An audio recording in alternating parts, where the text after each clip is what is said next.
Does anyone else remember when dressing like this made you look suspicious?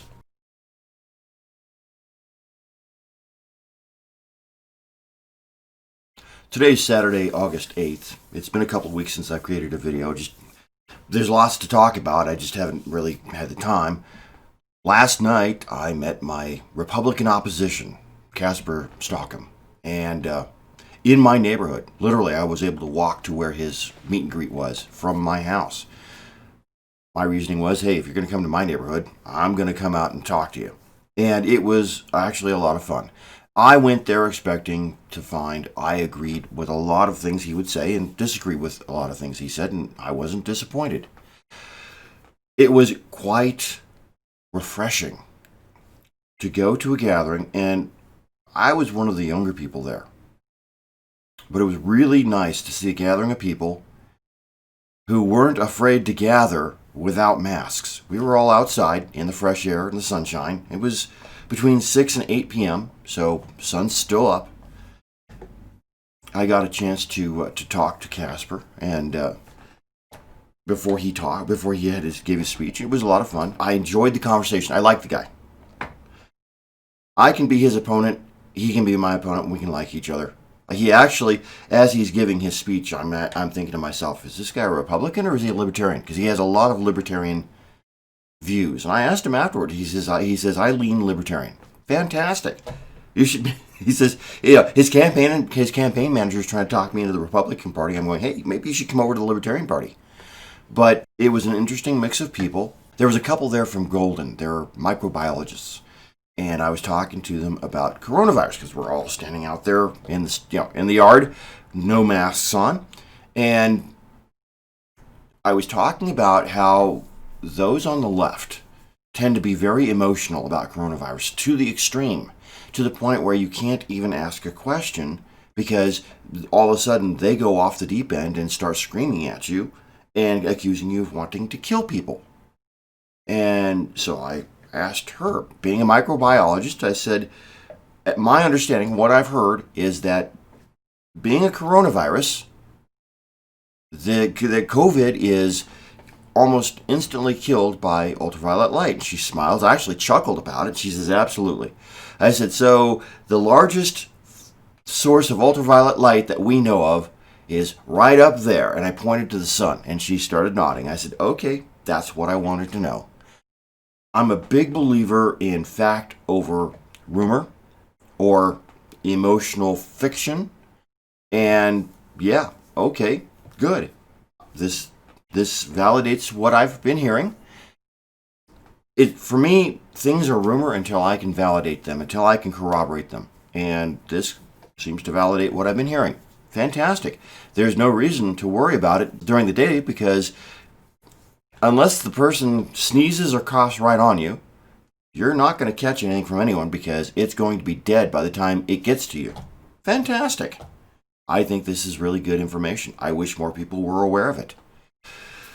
And so, that being the case, as the sun set, everything kind of started to fall apart and break down, and people left. And it was great. It was a nice time. I went there. I wasn't campaigning. Now, obviously, I told Casper and his campaign manager, Chris, that I was there and who I was. And during his talk, he was asking for questions. And at one point, I asked a question, and he says, due to your status, I want you to introduce yourself. I said, absolutely. I wouldn't have it any other way. So I told everybody there who I am and that I am the Libertarian candidate for this position in Congress. And then I asked him, because he was talking about term limits. Fantastic. I'm all for term limits. I said, do you have a plan to bring about these term limits? And he says, no, I do not. At which point I said, I do. In his talk, he said, don't listen to what the Congress people or those running say. Look at what they do. Okay, let's do that. You understand the problem with term limits. We need them. But you don't have a plan. And I'm not trying to tear him down personally. I am pointing out that it's all well and good to say there's a problem here. You know, I spent 30 years in IT in the financial industry. It was my first real job, as my dad would say.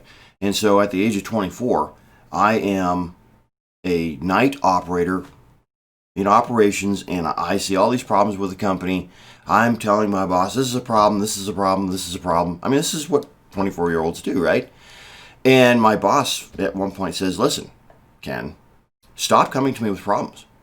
I need solutions. If you see a problem, come to me with a solution for it. I'd never thought of that. It had never occurred to me that, one, my boss would listen to any ideas I had, and two, that I had the power to actually solve the problem. I mean, how empowering is that, right? And I think that's what the people need right now, is they need empowerment. Right now, people feel like they have no voice, no choice, no power. I mean, that's really what these riots and protests that we're seeing around the country are about. People feel like they have no power. And the Democrats certainly aren't helping. All they're doing is cheering these people on. Burn, baby, burn! Burn it to the ground! Okay, that's not helping. That's not helpful at all. But if the people felt like they had a voice, and I find it ironic that Ed Perlmutter's slogan is our voice. Okay, fine. I don't see that, but okay. So the idea of having a solution, that's transformed my life. I'm not going to come to you and say, hey, this is the problem. Here's a problem, here's a problem. We're all about the problem. I'm not going to do that. And I haven't done that. If you've seen my website, you know that everything up there where I talk about a problem, I have a solution. It may not be the solution. It may not be the best solution. It may not be a workable solution, but I have a solution. If you have a solution, you have at least started the work toward actually fixing the problem. And as I've pointed out before, politicians aren't interested in solutions. If they solve the problem, what are they going to campaign on next time? This is the issue I have with most politicians. And while I think that Casper is a nice guy, I think he's a politician. So while we were there, we had a discussion. First, it was me and his campaign manager about writing a letter and sending it to Ed Perlmutter, requesting that he debate all of the other candidates for his position. I, knowing full well that he's not going to respond, or he's going to respond in the negative, I said, absolutely, I will sign that letter. Next thing I know, they're coming to me and saying, hey, whether Ed Perlmutter wants to debate or not, let's have this debate. It'll be you and I, and there's a fourth person who is apparently running for the position as well. So the three of us to get together, whether Ed Perlmutter wants to do it or not. In fact, Casper says, I've got a life-size cutout of Ed Perlmutter coming. We'll use that. If he doesn't show up, we'll use that as a stand-in. And I'm laughing. I'm going, that's a fantastic idea. Let's do this. So be ready for a debate. I'm not sure. At this point, we don't have a time or a place, but I want this to happen. I absolutely want this debate to happen. I think this would be fantastic. It allows me to get my voice out there and inform people of what I'm about. You know, last night I was not campaigning. I was simply having conversations. That's all I was doing. And what I found was a lot of people seemed to agree with a lot of the things I said. Now, again, a lot of things I said were similar or very, very similar to what Casper was saying. So it doesn't surprise me that they're agreeing. But now they know that there's two of us. There's not just, they have a choice. And now it comes down to, okay, which of us most represents their thoughts? That's what our democracy is supposed to be about. It's not about voting against Trump. It's about voting for someone who represents your thoughts and ideas. That's what it's supposed to be.